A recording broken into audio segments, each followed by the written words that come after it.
नमस्कार विद्यार्थी मित्रांनो, MPSC विक्ट्री या आपल्या यूट्यूब चॅनलमध्ये तुम्हा सर्वांचं खूप स्वागत आहे. तर आजच्या लेक्चरमध्ये आपण नवीन सिरीज चालू करत आहोत. यामध्ये MPSC जे क्वेश्चन वारंवार विचारते आणि ज्या टॉपिकवर विचारते ते टॉपिक आपण कव्हर करणार आहोत. आणि या सिरीजमधला पहिला टॉपिक आपण घेत आहोत तो म्हणजे भारतातील नद्या. या टॉपिकवर MPSC दरवर्ष 1 ते 2 क्वेश्चन हे प्रत्येक एक्झाममध्ये विचारत असते. मग तुमची राज्यसेवा असो की तुमची कंबाईन सर्व्हिसेस असो. त्यामुळे हे लेक्चर कोणासाठी आता उपयुक्त असणार आहे, तर जे विद्यार्थी राज्यसेवा, संयुक्त परीक्षा, वनसेवा इत्यादी MPSCतून घेतल्या जाणाऱ्या परीक्षांची तयारी करत आहे. तर हे प्रेझेंट करतोय मी, महेश जंजिरे. तुम्ही इथे माझ्याबद्दल वाचू शकता. मी एक ॲबस्ट्रॅक्ट आर्टिस्ट आहे, सिव्हिल इंजिनियर आहे, व्होराशियस रीडर आहे आणि बाय हार्ट टीचर आहे. तर आजच्या लेक्चरमध्ये आपण काय शिकणार आहोत? गंगा नदी, तिचा उगम कुठे झाला, तिचा शेवट कुठे होतो, तिची लांबी किती आहे, कोणकोणत्या राज्यातून ती फ्लो होते, तिच्या उपनद्या कोणत्या आहेत, शासनाचे विविध उपक्रम, त्यावरती असणारी धरणे, त्याबद्दल असणारे कोणते आंतरराष्ट्रीय करार आणि आयोगाने यावरती विचारलेले प्रिव्हियस इयर क्वेश्चन्स. तर लेक्चरला आपण आता सुरुवात करूयात. गंगा नदी ही भारतातील सर्वात मोठी आणि सर्वात पवित्र असणारी नदी आहे. हिचा उगम गंगोत्री ग्लाशियर हे उत्तराखंड राज्यात स्थित येथे होतो. तर याचा शेवट हा बंगालच्या उपसागरामध्ये होतो. हिची लांबी ही 2510 किलोमीटर आहे आणि हे आपलं पाठच पाहिजे. का? कारण आयोग बऱ्याचदा प्रश्न विचारतो की लांबीनुसार सर्वात मोठी नदी कोणती, तर ती गंगा आहे. किंवा लांबीनुसार त्याचा तुम्ही चढता क्रम लावा, उतरता क्रम लावा. तर आपल्याला यामध्ये गंगा नदी ही बऱ्याचदा विचारली जाते, म्हणून ते आपल्याला पाठ असणं खूप गरजेचं आहे. तर ही भारतातील सर्वात मोठी नदी आहे. ही कोणकोणत्या राज्यातून फ्लो होते, तर उत्तराखंड, उत्तर प्रदेश, बिहार आणि पश्चिम बंगाल या टोटल 4 राज्यातून फ्लो होते. तर आयोग यावरती बऱ्याचदा प्रश्न विचारतो की कोणकोणत्या राज्यातून ही नदी पास होते किंवा किती राज्यातून ही नदी पास होते. म्हणून इथे आपल्याला हा आकडा पाठ असणं महत्त्वाचं. म्हणजे काही गोष्टी ह्या फॅक्च्युअल आयोग विचारतं, तर काही ह्या डायनॅमिक विचारतं. त्यामुळे काही गोष्टी आपल्याला पाठच कराव्या लागतात. त्यानंतर गंगा काठ्यावरील महत्त्वाची शहरे. तर हे क्वेश्चन बऱ्याचदा विचारले आहेत की कोणतं शहर गंगा नदीच्या काठावर आहे, किंवा काठावरील जे शहर आहे त्यांचा तुम्ही उत्तरेकडून दक्षिणेकडचा क्रम किंवा उजवीकडून डावीकडचा क्रम, पूर्वेकडून पश्चिमेचा क्रम, असे विविध प्रश्न आयोग विचारत असतो. त्यामुळे आपण हे लक्षात घेणार आहोत. पहिलं महत्त्वाचं आहे हरिद्वार, कानपूर, अलाहाबाद, वाराणसी, पटना एवढे शहरे या नदीच्या काठावर वसलेले आहे. त्यामध्ये ॲडिशन म्हणजे हरिद्वार नंतर ऋषिकेश इथे पण ही नदी पास होते. तर आता या नदीला बरीचशी नावे होती. सुरुवातीला हिला भागीरथी म्हटलं जातं जेव्हा ही उगम पावते. तर हिचे महत्त्वाचे 5 प्रयाग आहेत. 5 प्रयाग म्हणजे 5 ठिकाणी विविध नद्या येऊन हिला मिळतात आणि त्यानंतर तिला आपण गंगा म्हणून संबोधतो. तर सर्वात महत्त्वाचं, तुम्हाला ही डायग्राम क्लिअर दिसते का? नसेल दिसत तर 2 मिनिट.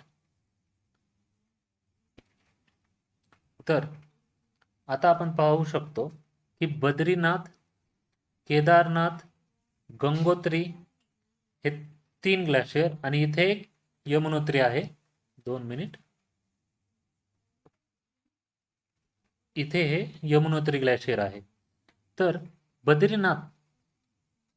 बद्रीनाथच्या तिथून एक विष्णुगंगा आणि दुसरी ढवली गंगा ह्या 2 नद्या एकमेकाला विष्णुप्रयागला भेटतात आणि पुढे तिला आपण अलकनंदा म्हणतो. जेव्हा नंदप्रयागला नंदाकनी ही नदी तिला पुढे भेटते, त्यानंतर पुढे कर्णप्रयाग इथे तिला पिंडार ही नदी भेटते. जेव्हा ही नदी पुढे वाहते तेव्हा रुद्रप्रयागला मंदाकिनी ही नदी अलकनंदा नदीला भेटते. आणि पुढे जेव्हा ही भागीरथी नदी या अलकनंदा नदीला भेटते तेव्हा हिला गंगा म्हटलं जातं. तर बऱ्याचदा आयोग प्रश्न विचारू शकतो की विष्णुप्रयागला कोणत्या दोन नद्या भेटतात. तर आपल्याला पाठ पाहिजे की विष्णुप्रयागला विष्णुगंगा आणि ढौलीगंगा. पुढे नंदप्रयागला तिला कोणती नदी भेटते, नंदाकिनी. त्यानंतर पिंडार ही नदी कर्णप्रयागला भेटते आणि रुद्रप्रयागला मंदाकिनी ही नदी भेटते व देवप्रयागला भागीरथीला अलकनंदा भेटून पुढे ती गंगा म्हणून संबोधली जाते. त्यानंतर यमुनोत्रीवरून यमुना ही नदी उगम पावते आणि ती पुढे मैदानी प्रदेशातून वाहत वाहत प्रयाग येथे गंगा नदीला भेटते. मग प्रयाग आज आपण त्याला प्रयागराज म्हणतो, ज्याचं पूर्वीचं नाव अलाहाबाद होतं. रिसेंटली जे यूपी गव्हर्नमेंट आहे त्याने त्याचं नाव चेंज करून आता प्रयागराज ठेवलेलं आहे. तर या 5 प्रयागामध्ये आपण सर्व एक्सप्लेन केले, तरी पुन्हा एकदा रिव्हिजन करूयात की देवप्रयागला भागीरथी अलकनंदा नदीला भेटते आणि यांचं हे संगमचं ठिकाण आहे. रुद्रप्रयागला मंदाकिनी नदी अलकनंदा नदीला भेटते. नंदप्रयागला नंदाकिनी नदी अलकनंदाला भेटते. कर्णप्रयागला पिंदार ही नदी अलकनंदाला भेटते आणि विष्णुप्रयागला ढौलगंगा नदी अलकनंदाला भेटते. जर तुमच्या लक्षात राहत नसेल तर देवप्रयागला भागीरथी अलकनंदाला भेटते, तर त्यासाठी एक ट्रिक सांगतो. असं म्हणायचं की देवा भाग गई अलका.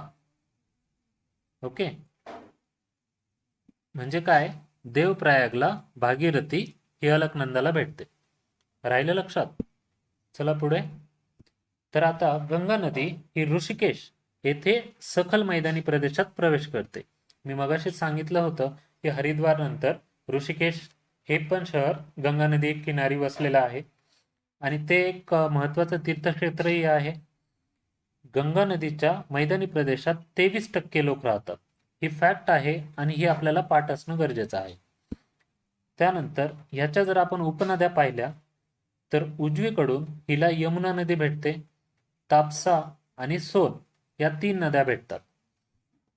तर मी मगाच डायग्राम मध्ये तुम्हाला दाखवलं होतं की यमुना जी नदी आहे ती लार्जेस्ट राईट बँक ट्रिब्युटरी आहे. म्हणजे काय, ती उजवीकडून भेटणारी नदी आहे. तर ही जी नदी आहे ती कुठे भेटते, पुन्हा एकदा मी सांगतो की ती प्रयाग येथे, म्हणजे प्रयागराज जे शहर आहे तेथे ही नदी गंगेला भेटते. जर तुम्हाला हे लक्षात ठेवायचं असेल तर याला ट्रिक आहे की यमुना तापली सोन्यावर. ओके, किंवा सोनवर जरी तुम्ही बोललात तरी जमेल. म्हणजे ह्या 3 नद्या आपल्या लक्षात राहतील, यमुना, तापसा आणि सोन. त्यानंतर पुढे डावीकडून रामगंगा नदी, गोमती, शारदा, घागरा, गंडक, कोसी आणि शेवटची महानंदा नदी गंगेला भेटते. पण ही महानंदा नदी गंगेला बांगलादेशमध्ये भेटते. तर याची पण ट्रिक काय आहे की राम गोरी शारदा घागरा घालून कोसळली.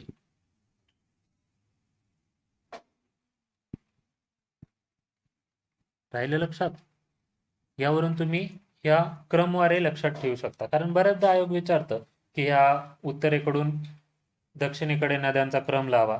तर उत्तरेकडून दक्षिणेकडे क्रम कसा लक्षात ठेवायचा, राम गोरी शारदा घागरा घालून कोसळली. म्हणजे काय, रामगंगा, गोमती, शारदा, घागरा, गंडक आणि कोसळी म्हणजे कोसी, आणि शेवटची महानंदा तर आपल्याला आता लक्षात आली. तर गंगा नदीच्या रिलेटेड शासनाने काही विविध उपक्रम केलेले आहेत. मग ते कोणते? आता आपल्याला माहिती आहे की गंगा नदी ही खूप महत्वाची नदी आहे, त्यामुळे गंगा नदीवर शासनाचा विशेष फोकस असतो. तर पहिलं महत्वाचं की गंगा ॲक्शन प्लॅन आला होता. कधीचा आहे हा? 1985चा आहे. जेव्हा तुम्ही राज्यसेवा मुख्य किंवा कंबाईनच्या मुख्य परीक्षेचा तयारी करत असता, त्यामध्ये हे प्रश्न विचारले जाण्याची शक्यता असते की त्यामध्ये आपल्याला साल पण विचारतात. म्हणून गंगा ॲक्शन प्लॅन हा 1985चा आहे, हे आपण लक्षात ठेवलं पाहिजे. तर हे कुणी आणला होता? Ministry of environment and forest याने आणला होता. ही 100% सेंट्रली स्पॉन्सर्ड स्कीम आहे आणि हा पहिला रिव्हर ॲक्शन प्लॅन होता की जो वॉटर क्वालिटी इम्प्रूव्हमेंट करण्यासाठी आणला होता. तर ह्याचं एम काय होतं की जे काही टॉक्झिक आणि इंडस्ट्रीयल केमिकल वेस्ट आहेत, जे की आपल्या विविध इंडस्ट्रीजमधून सोडले जातात, तर त्यांचं प्रिव्हेन्शन करायचं, म्हणजे त्यापासून नदीला पोल्यूट होण्यापासून प्रिव्हेंट करायचं. त्यानंतर पुढे national river Ganga basin authority ही एस्टॅब्लिश केली होती आणि त्याने काय केलं की गंगा नदीला नॅशनल नदी म्हणजे नॅशनल रिव्हर, राष्ट्रीय नदी म्हणून डिक्लेअर केलं. तर आता याचे हेड कोण असतात? प्राईम मिनिस्टर असतात. बऱ्याचदा आयोग क्वेश्चन विचारतं, इवन करंटमध्ये या रिलेटेड क्वेश्चन येतात. त्यात आयोग म्हणतं की ह्याचे हेड कोण आहेत? Minister of environment and forest. याचे जे मेन मंत्री आहेत तर ते काय याचे अध्यक्ष आहेत. पण तसं नाहीये, इथे याचे अध्यक्ष कोण आहेत? पंतप्रधान आहेत, हे लक्षात ठेवा. आणि मेंबर कोण असतात? Chief minister of all state, म्हणजे ज्या काही राज्यामधून गंगा नदी फ्लो होते त्या राज्यांचे मुख्यमंत्री. मी तुम्हाला सांगितलं होतं की गंगा नदी कोणकोणत्या राज्यातून फ्लो होते, तरी तुम्ही एकदा पुन्हा कमेंट बॉक्समध्ये ते सांगू शकता. त्यानंतर नमामि गंगे अभियान, तर हे नवीन अभियान सुरू केलं होतं. कधी? जून 2014 मध्ये. तर हे गंगा स्वच्छतेसाठी अवलंबलेलं अभियान आहे. करंटमध्ये हे विचारण्याचे चान्सेस जास्त असतात. त्यानंतर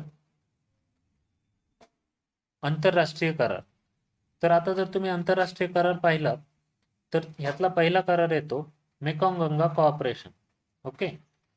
तर मेकॉंग आणि गंगा या दोन सिव्हिलायझेशनल रिव्हर आहेत.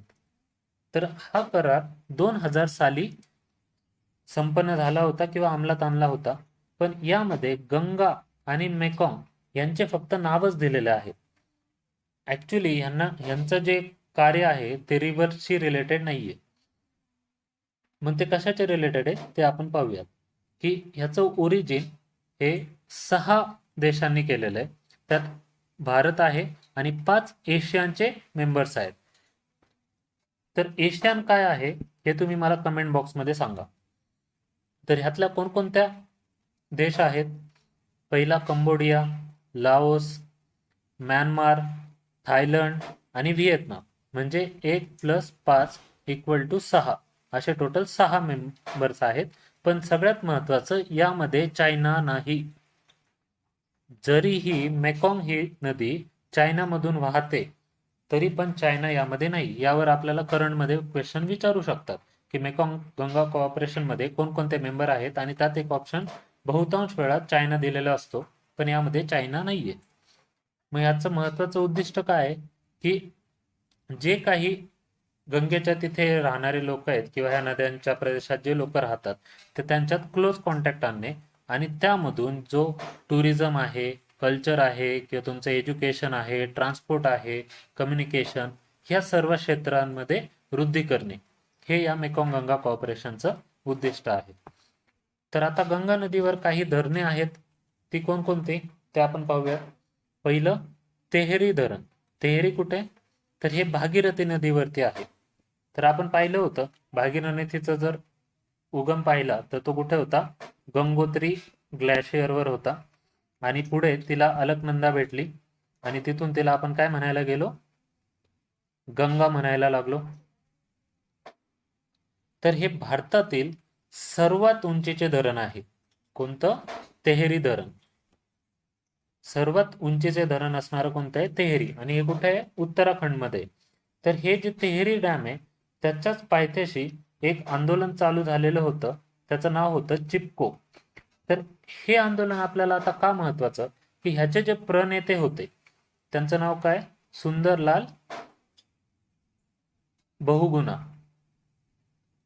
यांचं सध्या निधन झालेलं आहे. म्हणून हे आपण बाय हार्ट करणं महत्वाचं. आणि करंटमध्ये यावर आता कंबाईनलाही क्वेश्चन विचारला जाऊ शकतो. म्हणून तुम्ही कमेंटमध्ये सांगायचंय की चिपको मुवमेंट काय होती. पुढचं धरण आहे फराक्का धरण. तर हे गंगा नदीवरचं शेवटचं धरण आहे आणि इथून ही गंगा नदी बांगलादेशमध्ये प्रवेश करते. तर हे या धरणावरून बऱ्याचदा आपलं आणि बांगलादेशमध्ये वितुष्ट निर्माण झालेलं होतं. कारण बांगलादेशचं काय म्हणणं होतं की या धरणामुळे बांगलादेशमध्ये काय होतं? फ्लड येतो, पूर स्थिती निर्माण होण्यास हे फराक्का बॅरेज कारणीभूत आहे असं त्यांचं म्हणणं होतं. तर हे लक्षात ठेवा. पुढे जाऊयात. आता आयोगाने यावरती कोणकोणते प्रश्न विचारले ते पाहूयात. तर PSI प्री 2013चा प्रश्न आहे की कोणता त्रिभुज प्रदेश हा हरित त्रिभुज प्रदेश म्हणून ओळखला जातो? तर यातले ऑप्शन पहा. गोदावरी त्रिभुज प्रदेश, गंगा ब्रह्मपुत्रा त्रिभुज प्रदेश आणि महानदी कृष्णा त्रिभुज प्रदेश. तर ह्याचं उत्तर काय येईल? गंगा ब्रह्मपुत्रा त्रिभुज प्रदेश. पुढे आता राज्यसेवा मुख्य 2012चा प्रश्न आहे की खालीलपैकी कोणती भारतीय नदी जगातील 10 नष्ट होण्याच्या मार्गावर असलेल्या नद्यांपैकी एक आहे? तर याचं उत्तर काय आहे? गोदावरी नदी. पुढे राज्यसेवा पूर्व 2014चा प्रश्न आहे की गंगेच्या मैदानी प्रदेशामध्ये भारतातील किती टक्के लोक राहतात? आपण पाहिलंय की 23% लोक यामध्ये राहतात. हुगळी नदी डॅश डॅश या नदीची वितरिका आहे, म्हणजे डिस्ट्रीब्युटरी आहे. डिस्ट्रीब्युटरी कुठं असतात? डिस्ट्रीब्युटरी म्हणजे जेव्हा नदी समुद्राला भेटायला जाते, म्हणजे जिथे ती समुद्रात विलीन होते त्याच्या अलीकडे ही बऱ्याचशा ठिकाणी बायफर्गेट होते. म्हणजे जर आपण आता गंगा नदी ही पाहिली, ओके, हे असा आपला इंडियाचा मॅप आहे. तर आता सपोज गंगा नदी इथून उगम पावली, तर हिचं उगम पावल्यानंतर जेव्हा ती भेटते तेव्हा हिचं डिव्हिजन होतं दोन नद्यांमध्ये. एक असते हुगळी आणि दुसरी आपली गंगा, जी बांगलादेशमध्ये जाते. तर हुगळी नदी किनारी कोणतं शहर वसलंय ते कमेंट बॉक्समध्ये मला कळवा. तर हुगळी नदी ही कोणत्या नदीची वितरिका आहे? गंगा नदीची आहे. पुढे ASO पूर्व 2011चा प्रश्न आहे. गंगा नदी मैदानी प्रदेशात डॅश डॅश ठिकाणी प्रवेश करते. तर हे आपण पाहिलं होतं की ऋषिकेश या शहरामध्ये ती मैदानी प्रदेशात प्रवेश करते. पुढे समरी अँड रिव्हिजन. तर आता पहा, आपण गंगेच्या रिलेटेड काय काय गोष्टी पाहिल्या की गंगा ही नदी कुठे उगम पावते? गंगोत्री जवळ. त्यानंतर ते शेवट बंगालच्या उपसागरामध्ये होतो, बरोबर. त्यानंतर तिची लांबी 2510 किलोमीटर आहे आणि हे खूप महत्वाचं आहे. त्यावरची जर आपण शहरे पाहिली तर ती कोणती होती? हरिद्वार, ऋषिकेश, अलाहाबाद, त्यानंतर काशी, पटना, ऍटसेट्रा. ओके. ही किती राज्यातून जाते? तर 4 राज्यातून जाते. कोणकोणते ते आपण पाहिलं आहे. त्यानंतर महत्वाचं की या रिलेटेड शासनाचे कोणकोणते उपक्रम होते? तर गंगा रिव्हर बेसिन ऑथॉरिटी होती, नॅशनल गंगा ऍक्शन प्लॅन होता, बरोबर. त्याचे अध्यक्ष कोण होते नॅशनल गंगा ऍक्शन प्लॅनचे? ते पण मला कळवा. त्यानंतर अजून आपण नमामि गंगे हे धोरण पाहिलं होतं. तर नमामि गंगे हे खूप महत्वाचं आहे. त्यामुळे तुम्ही हे बाय हार्ट करा आणि हे यावरती आयोग यावर्षी प्रश्न विचारू शकते, कारण हे दरवर्षी चर्चेत असतं. पुन्हा यावरती कोणकोणती धरणे आहेत ते आपण पाहिली की तेहरी हे धरण हे सर्वात मोठं आहे भारतातलं, बरोबर. आणि फरक्का धरण जे की शेवटचं धरण आहे, बरोबर. त्यानंतर यामध्ये अजून आपण काय काय गोष्टी पाहिल्या की 5 प्रयाग आहेत आणि तिथे वेगवेगळ्या नदी गंगेला भेटतात आणि पुढे हिचं काय होतं, गंगा हे नामांतरण होतं. तर आपण एक ट्रिक पण पाहिली होती, देवा भाग गई अलका, म्हणजे काय, देवप्रयागला भागीरथी आणि अलकनंदा भेटतात आणि पुढे तिचं गंगा होतं. ओके, तर आज आपण इथेच थांबूयात. आजचं लेक्चर तुम्हाला कसं वाटलं हे मला नक्की कळवा आणि या व्हिडिओला नक्की लाईक, शेअर आणि सबस्क्राईब करा आणि हा बेल आयकॉन प्रेस करायला विसरू नका, म्हणजे नवीन नवीन लेक्चरचे अपडेट्स तुम्हाला भेटत जातील. तसेच या टेलिग्राम चॅनेलला नक्की जॉईन करा, येथे तुम्हाला या संपूर्ण लेक्चरच्या PDF अवेलेबल होतील. थँक्यू, भेटूयात पुन्हा.